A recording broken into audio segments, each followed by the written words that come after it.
आणि म्हणून जगामध्ये आता जर बघितलं तर बदलाचे वारे भयंकर आहेत. काही दिवसापूर्वी भारतामध्ये खूप मोठ्या प्रमाणावरती आंदोलन झालं आणि मी आता जसं म्हटलो त्यावेळेस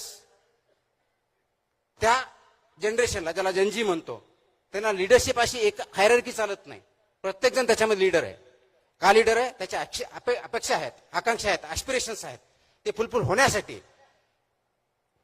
ज्यांना आपण आळशी म्हणतो, ज्यांना आपण क्वेश्चन करतो की आळशी आहे म्हणून, ती जनरेशन सर्वात जास्त क्लायमेट चेंजवर बोलते. ती जनरेशन सर्वात जास्त टेक्नॉलॉजीवर बोलते, टेक्नॉलॉजीवरती काम करते.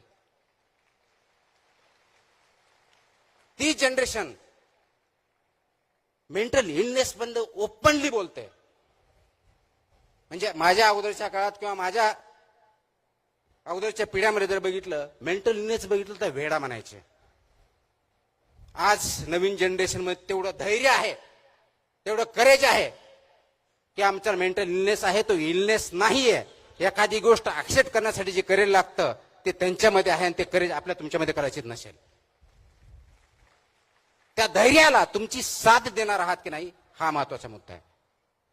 आणि मग जगामध्ये सर्वात मोठे जे प्रॉब्लेम आहेत, टेररिझम असेल, विचार वेगळ्या पद्धती असतील, क्लायमेट चेंज असेल, डिजिटल रेव्होल्युशन असेल, हे ऍक्सेप्ट करून ही जी एनर्जी आहे ती चॅनलाइज करायची आहे. आणि ती करण्यासाठी आपल्याला आज तुम्हा सर्वांना, नवीन जनरेशनला सुद्धा यशाची डेफिनेशन काय आहे याच्यावरती विचार करण्याची गरज आलेली आहे.